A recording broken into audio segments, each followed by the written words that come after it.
तो ये आपने फिगर ड्रॉ कर दी है। तो अभी दूसरा क्वेश्चन शुरू कर रहे हैं।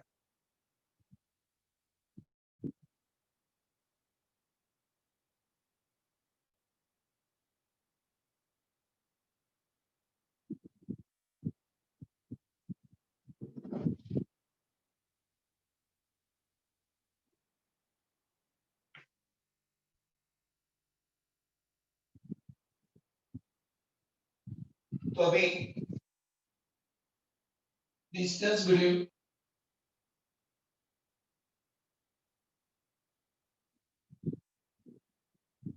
टू consecutive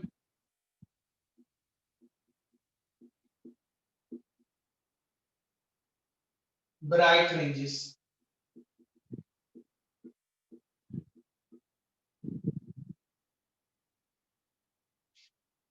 तो distance between to consecutive bright fringe।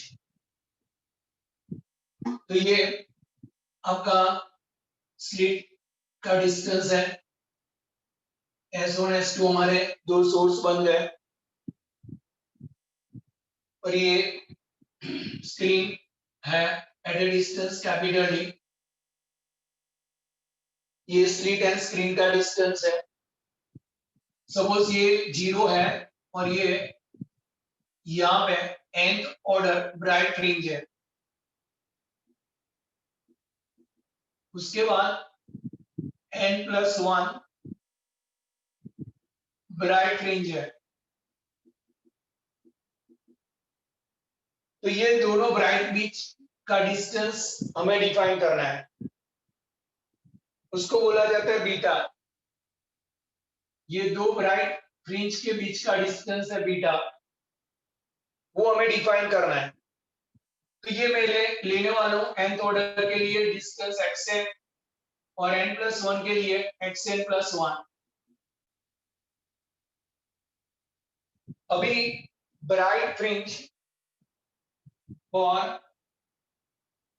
Bright fringe, तो bright fringe is a constructive interference.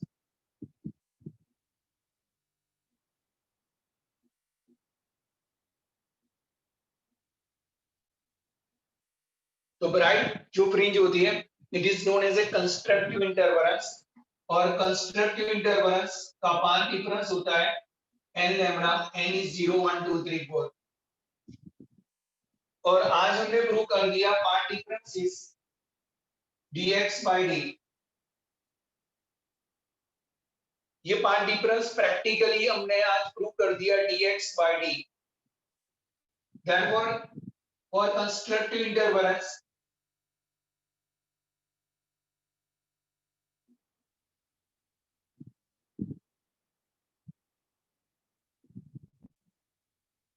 dx by d is n lambda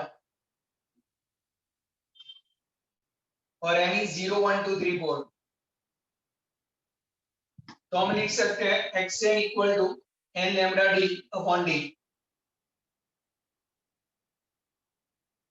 तो ये nth ऑर्डर ब्राइट फ्रिंज का डिस्टेंस हुआ और nth order bright fringe on screen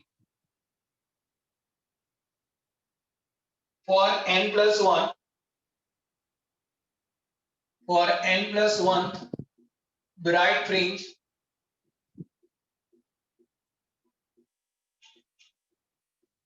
हम लिख सकते हैं d xn+1 upon d is n+1 lambda.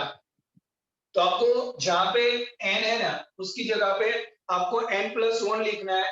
तो d xn+1 upon d is n+1 lambda. पहले हमने xn के लिए डिस्टेंस डिफाइन किया, अभी xn+1 के लिए डिफाइन कर रहे हैं। तो instead of xn we write xn+1 और instead of n we write n+1 because n+1 bright fringe. ये इक्वेशन नंबर 2 बन जाएगा xn+1 is a n+1 lambda d upon small d। Equation number 2। Now equation 2 को हम subtract करेंगे. Equation 1 subtract from 2. Equation 1 subtract from equation 2. Therefore, xn plus 1 minus xn equal to n plus 1 lambda d upon d minus n lambda d upon d. Left side subtract किया, right side का subtract किया, तो ये दोनों के बीच का जो डिस्टेंस होता है वो बीटा बोला जाता है. Distance between two consecutive bright fringe. Consecutive का मीनिंग ये हुआ 1 एंड 2 के बीच का, 2 एंड 3 के बीच का, 3 एंड 4 के बीच का. It is known as a consecutive bright fringe. तो ये n एंड n प्लस 1 के बीच का डिस्टेंस, और यहाँ पे हम लिखेंगे n lambda d upon d plus lambda d upon d minus n lambda d upon d. तो ये n lambda d by d plus 1 lambda d by d, तो ये आपका कैंसिल हो गया. तो distance between two consecutive bright fringe is lambda d upon d. It is also known as x bar. तो ये आपको दो ब्राइट कॉन्सेक्यूटिव ब्राइट फ्रिंज का डिस्टेंस मिला लैम्डा डी बाई डी. अभी हमें डार्क फ्रिंज के लिए भी ऐसा ही प्रूव करना है. तो आप लिख सकते हो, फिर आगे बढ़ते हैं.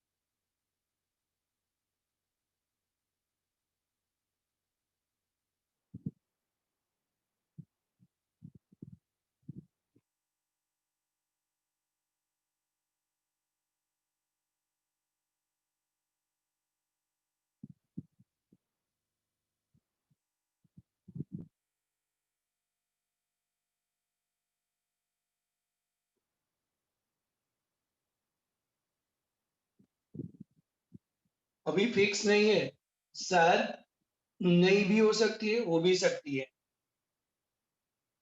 प्री प्रैक्टिकल के एग्जाम.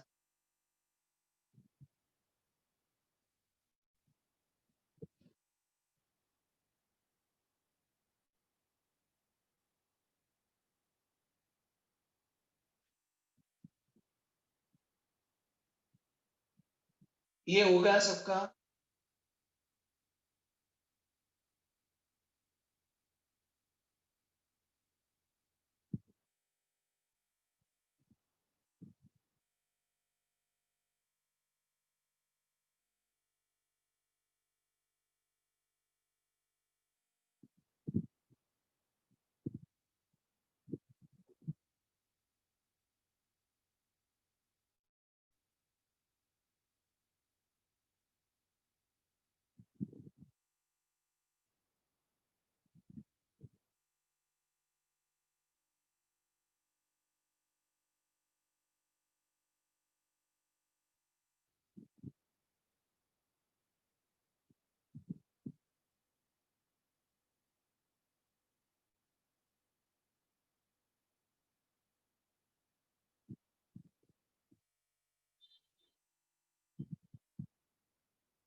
ओके, सबका हो चुका है. प्रियांशी. 1 minute sir. ओके.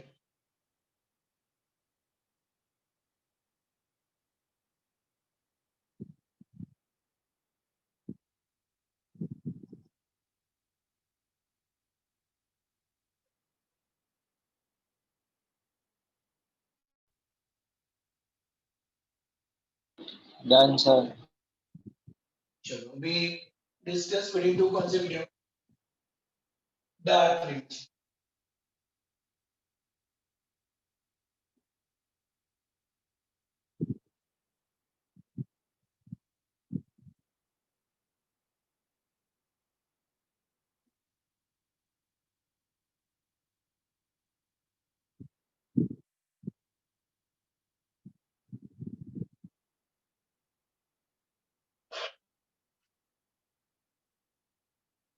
तो distance between two consecutive dark fringe.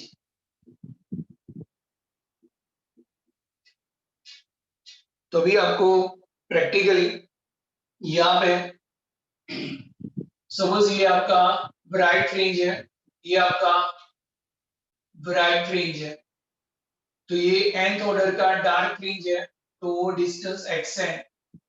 उसके बाद में ये डार्क है, तो xn प्लस 1। तो ये मैंने xn प्लस 1 लिया, ये डार्क फ्रिंज के लिए जहां पे लाइट नहीं है। तो for dark fringe it is known as a destructive interference. For dark fringe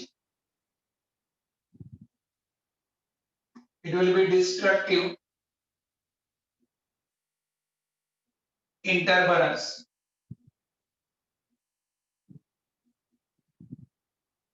तो dark fringe is a destructive interference, और destructive interference में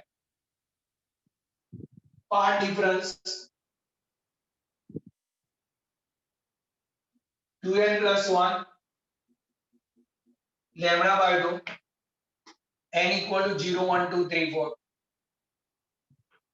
तो ये आपका पार्ट डिफरेंस होगा 2n plus 1 lambda by 2 n equal to 0 1 2 3 4। और प्रैक्टिकली जो path difference आया था आपका वो dxn by d था, जो हमने आज प्रूव किया था। ये इक्वेशन 1 है, ये इक्वेशन 2 है। Comparing 1 and 2, comparing equation 1 and 2, तो हम ऐसा लिख सकते हैं dxn by d is 2n plus 1 lambda by 2 n equal to 0 1 2 3 4। तो अभी यहाँ पे ऐसा लिख सकते हैं xn equal to 2n plus 1 lambda d upon 2d n equal to 0 1 2 3 4। तो ये for nth order bright dark fringe ये इक्वेशन आएगा, और nth order dark fringe xn equal to 2n plus 1 lambda d upon 2d। ये equation number 3 रहेगा for n plus 1 bright fringe order dark fringe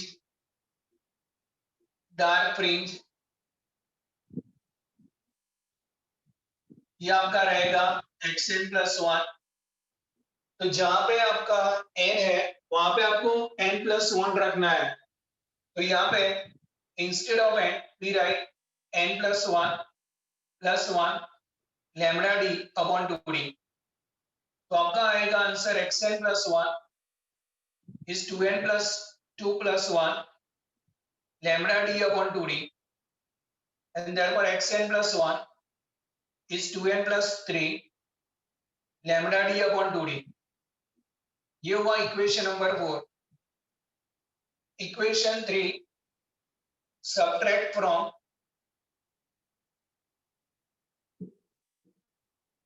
equation 4। तो अभी हम आगे बढ़ रहे हैं, ये दोनों का सब्ट्रैक्शन करेंगे, तो distance between two consecutive dark fringe का डिस्टेंस आ जाएगा।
चलो प्रणव होगा।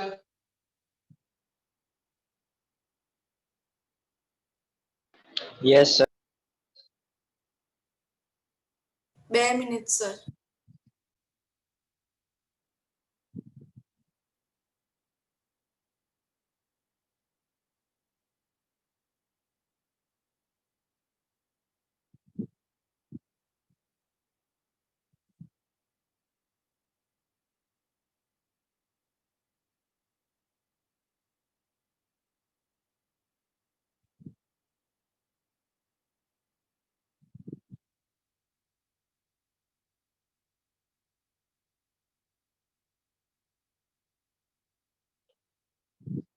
થઈ ગયું સર. ओके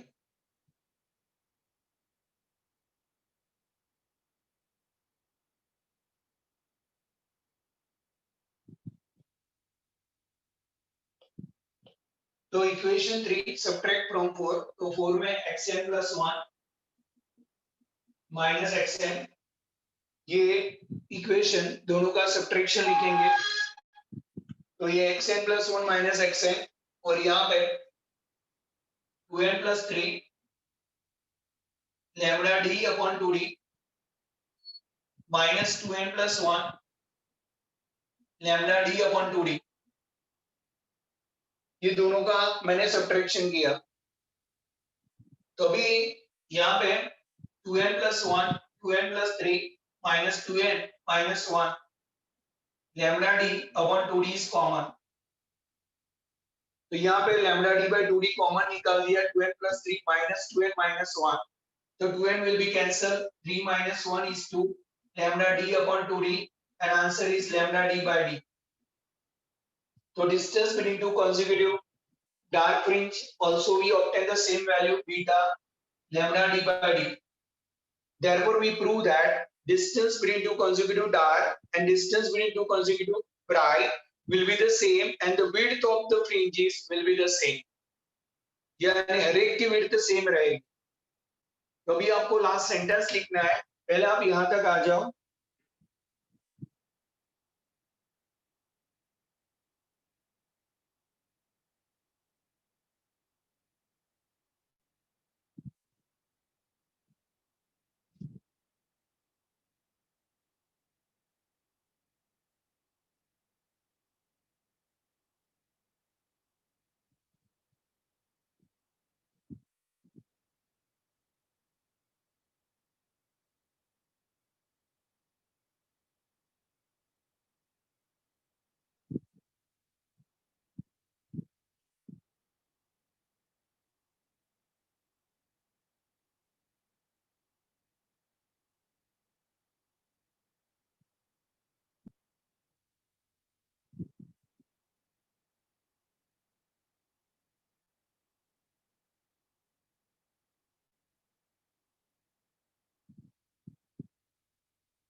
हो गया सबका?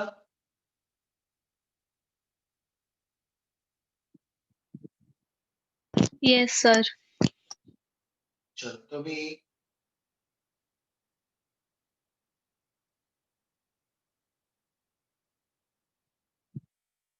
hence the distance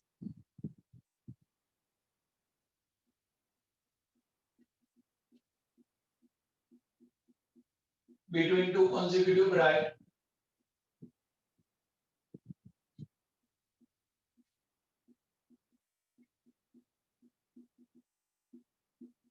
and the distance between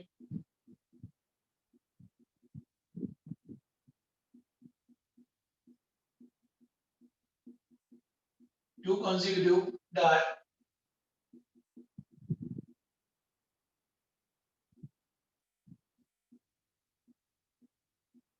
are same.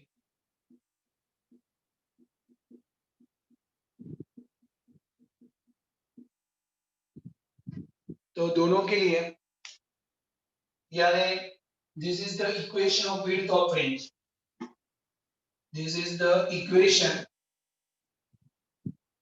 Of width of range. ये आपकी फ्रिंज की थिकनेस हो जाएगी। तो आप देख सकते हो ये डिस्टेंस जो मिल रहा है, जैसे ये डार्क है, ये डार्क है, उनके बीच का डिस्टेंस जो मिल रहा है, this is known as width of range. ये विड्थ होगी रेंज की। तो अभी width of range depends on D, inversely depends on slit distance and directly depends on wavelength lambda. यानी कोई स्लिट आपको बीच में डिस्टेंस बढ़ाना है, जो डार्क डार्क के बीच में, तो आपको स्क्रीन पीछे ले जाना पड़ेगा, पीछे, यानी स्लिट एंड स्क्रीन का डिस्टेंस बढ़ाना पड़ेगा। दूसरी चीज है small D, D is a small d is a slit distance, वो आपको डिक्रीज करना पड़ेगा तो बीटा इंक्रीज होगा, और वेवलेंथ आपको इंक्रीज करना होगा, और वेवलेंथ हम इंक्रीज नहीं कर पा रहे because we have a visible region only 4000 to 7000 angstrom we can use, तो उसमें हम कुछ चेंज नहीं कर पा रहे हैं, इसलिए हम पूरा depend on capital D and small D. तो capital D is a distance between slit and screen, वो हम बढ़ाएंगे तो distance between two consecutive bright बहुत दूर जाएगी, दूर जाएगी तो सेपरेशन डिस्टेंस इंक्रीज होगा, सेपरेशन डिस्टेंस इंक्रीज होगा तो हमें परफेक्टली डिफाइन कर पाएंगे कि ये ब्राइट है डार्क है। इसलिए आपको स्क्रीन और स्लिट का डिस्टेंस बढ़ाना होगा, और जो स्लिट होती है उसकी विड्थ डिक्रीज करनी होगी। यदि आप बहुत ज्यादा डिक्रीज करोगे तो और परेशानी दूसरी आएगी, उसमें से लाइट नहीं जाएगी तो इंटेंसिटी वीक पड़ जाएगी। यानी अमुक लिमिटेशंस में हमें डीबी हम छोटा बहुत नहीं कर पा रहे हैं, तो हमें पूरा डिपेंड ऑन कैपिटल डी रखना पड़ रहा है। तो ये अभी और एक पॉइंट है जिसका हमें डिस्कशन करना है। तो आप यहाँ तक हो गए तो आगे बढ़ते हैं दूसरे पॉइंट की ओर।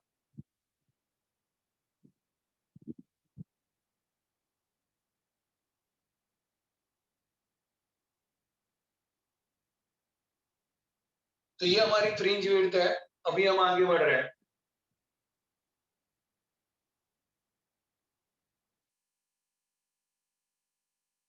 ओके,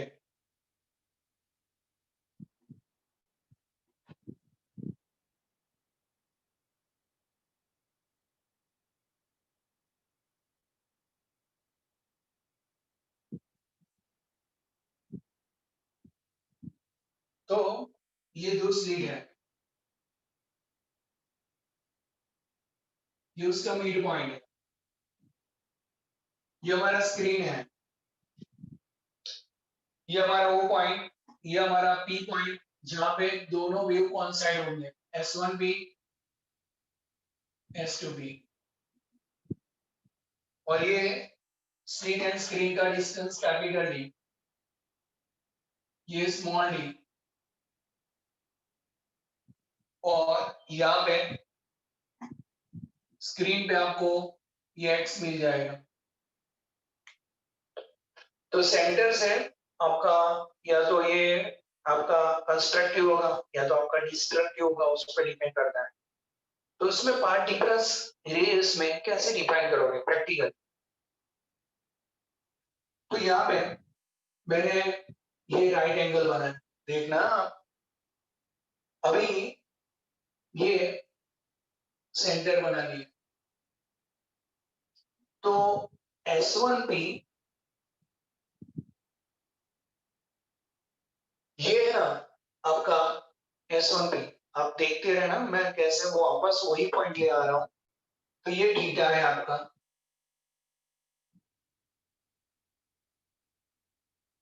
तो ये थीटा है आपका, तो ये π/2 माइनस थीटा होगा, ये π/2 है, तो ये कौन सा एंगल बनेगा? प्री π/2 माइनस थीटा होगा, ये सही बात है। देखो परफेक्टली, ये 90 है, ये थीटा यूज होगा तो ये π/2 माइनस थीटा, और ये तो π/2 है तो ये थीटा रहेगा, बिकॉज ट्रायंगल का एडिशन होता है 180। देख लो, ये ट्राइंगल छोटा वाला, उसमें ये राइट एंगल, ये थीटा है, तो ये पाई बाई 2 माइनस थीटा और ये थीटा होगा, तीनों का एडिशन करो, आपको मिल जाएगा 180। तो ये पाई बाई 2 माइनस थीटा है, तो ये थीटा हो जाएगा, ऐड करो आप, pi by 2 minus theta plus theta is pi by 2, और ये तो पाई बाई 2 है ही, तो टोटल मिला के 180 हो जाएगा। तो ये पाई बाई 2 माइनस थीटा है। क्लियर है आपको? कोई प्रॉब्लम? अभी ये दोनों रेस को सेम डिस्टेंस प्लॉट करना है, यही ज्यादा है, यही हमारा पार्ट डिफरेंस, यही पार्ट डिफरेंस, और यही हमें डिफाइन करना। तो अभी मैं ऐसा लिख सकता हूँ sine theta equal to opposite upon hypotenuse. तो साइन थीटा का ऑपोजिट होगा S2 cube, hypotenuse S1 S2, और ये होगा साइन थीटा, ये S2 क्यूब हमारा पार्ट डिफरेंस है, और ये होगा सामने S1 S2, S1 S2 sin theta is a part difference, और S1 S2 is a small d, तो d sin theta is a part difference, तो d sin theta is a part difference। तो कोई आपको कभी कभी एंगल दिया होगा, तो ये भी आपका पार्ट डिफरेंस है, ये भी आपका पार्ट डिफरेंस है dx by d, तो भी पार्ट डिफरेंस है, और ये d sin theta भी आपका पार्ट डिफरेंस है। अभी आपको ये फॉर्म वापस लाना है, तो मैं आपको ट्रिक दिखा रहा हूँ, घबराना मत। अभी मैं ऐसा लिख सकता हूँ कि थीटा इज वेरी स्मॉल। अब आप बोलोगे थीटा इज वेरी स्मॉल, आपने कैसे लिख दिया? थीटा इज वेरी स्मॉल, तो थीटा इसलिए स्मॉल है, ये मिलीमीटर में था, उसका हाफ डिस्टेंस उससे भी कम होगा, तो क्यों? ये एंगल है वो बहुत छोटा हो जाएगा, because small d is very small. आपने क्या लिखा? Sine theta equal to S2 cube, path difference upon D, ये भी छोटा है, ये भी छोटा है, तो उसका जो रेशियो आएगा बहुत छोटा होगा, यानी थीटा इज वेरी स्मॉल। अब sin थीटा वेरी स्मॉल है, तो थीटा इज वेरी स्मॉल, तो sin theta equal to tan theta हम लिख सकते हैं, और उसकी जगह पे थीटा भी लिख सकते हैं। तो अभी मैं इंस्टेड ऑफ sin थीटा मेरा t tan theta is a path difference is r2 minus r1, bigger distance minus smaller distance. अभी मैं ये sin थीटा हटा दिया, उसकी जगह पे tan थीटा लिया, because theta is very small. अब मैं tan थीटा का यहां लिखूंगा ऑपोजिट अपॉन एडजेसेंट,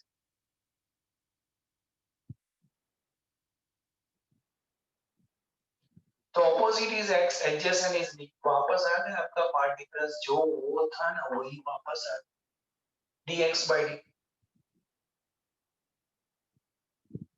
लिमिट में आता है when theta is 0, sin theta equal to tan theta equal to theta, when theta tends to 0, याद है अंकित? लिमिट में आता है, जो लिमिट लेते हैं थीटा टेंड्स टू 0, तो उसमें ऐसा होता है कि sin theta equal to tan theta equal to theta not be taken as a cos theta.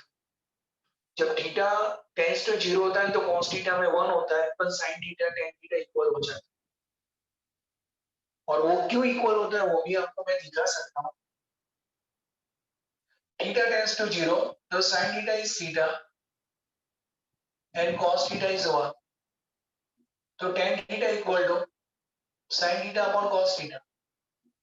अभी sin थीटा थीटा है, cos थीटा 1 है, तो tan theta equal to theta, तो tan थीटा थीटा है, तो थीटा इज sin थीटा, तो sin theta equal to tan theta equal to theta, वो आ गया अकॉर्डिंग टू लिमिट। इसलिए हम सब कुछ लिख सकते हैं ऐसा।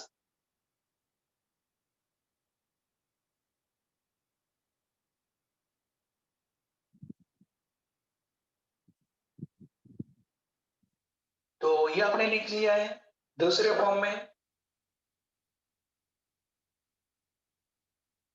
Sir 2 minute. ओके,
तो हो गया आपका?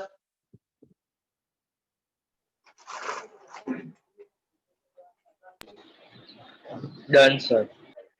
ओके, हमारा जगह बदलने में व्हाट्सएप करेगा। रीड करना पड़ेगा 24 नंबर का question.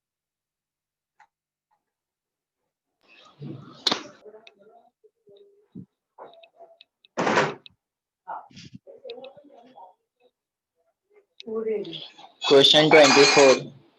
Hmm, Discuss the pattern of interference fringes obtained on the screen away from the 2-point sources. S1 and S2 are two coherent sources and S its midpoint.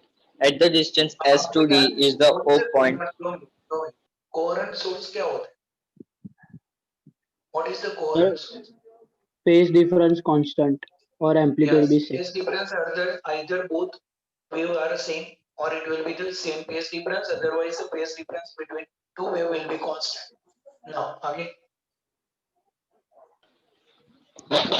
In SO is on the perpendicular bisector of S1 S2. So the path difference for each point on it is S1O is equal to S2O. So central bright fringe from form at O. ये है ना S1O, SO is a bisector. Bisector यानी उसका meaning ये हुआ कि slit के दो पार्ट होंगे, D by 2, D by 2. अभी O पे क्या होगा? ये S1O जा रहा है तो S2 दोनों का डिस्टेंस सेम है, दोनों का डिस्टेंस सेम है यानी कंस्ट्रक्टिव हो जाए तो ये हमारा जीरो ऑर्डर मैक्सिमा हो जाए। ये बोलने का मीनिंग ये हुआ उसका पार्ट डिफरेंस जीरो हो जाएगा और पार्ट डिफरेंस जीरो होने के कारण it is a middle maxima, zero order maxima, it is known as constructive interference. तो ऑलवेज जब ये इंटरफेरेंस होता है तो मिडल में कंस्ट्रक्टिव इंटरफेरेंस होता है because distance of S1O and S2O are the same. आगे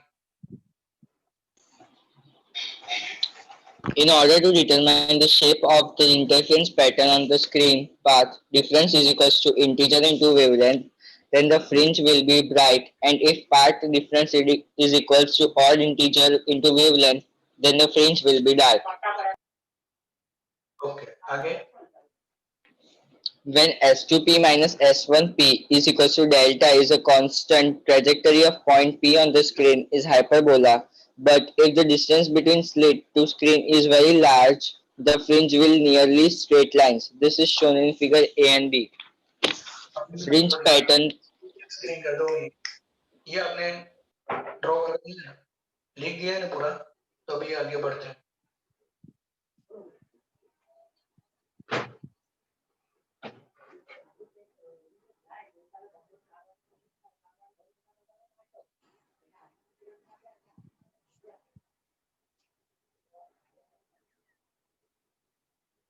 तो यहाँ पे cos केस में d is 0.00 12 mm and beta is 12 और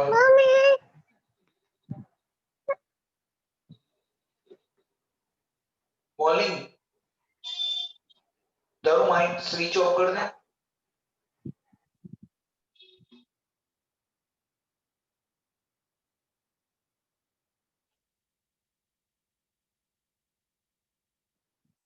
it is known as hyperbola, ऐसा दिख रहा है और 0 से -50 mm और +50 mm मिले। जब हम स्लिट डिस्टेंस 0.025 mm कर रहे हैं तो ये डिस्टेंस आपका थोड़ा और बड़ा, तो और बीटा 1 mm है तो उसमें जो हमें डिस्टेंस ऐसा मिल रहा है उसमें हमें स्ट्रेट लाइन मिल रहा है। अब beta is lambda D by D. जब आपका डी बढ़ रहा है कैपिटल डी तो ये हाइपरबोला है, देखो डी बड़ा बीटा बड़ा। अब आपका डी छोटा हो रहा है तो आपको ये स्ट्रेट लाइन मिल रहा है। तो ये सब एक्सप्लेनेशन दिया है तो आपको स्लिट कभी हाइपरबोला मिलेगी जब आपका बीटा बड़ा होगा उसका डी बड़ा होगा because lambda D by D. तो D is the distance between slit and screen. जब बड़ा होगा it is known as hyperbola. जब डी छोटा हो जाएगा स्लिट एंड स्क्रीन का तो ये स्ट्रेट लाइन में आ जाएगा। तो ये एक्सप्लेनेशन दिया प्रैक्टिकली। आगे बोल। Fringe pattern produced by 2 point source S1 and S2 on the screen GG dash. Figure A and B correspond to D is equals to 0.005 mm and D is equals to 0.025 mm respectively. Both figures correspond to D is equals to 5 centimeter and lambda is equals to 5 into 10 raised to 5 centimeter. Both corresponding to capital D is a power centimeter, यानी capital D fix हो गया 5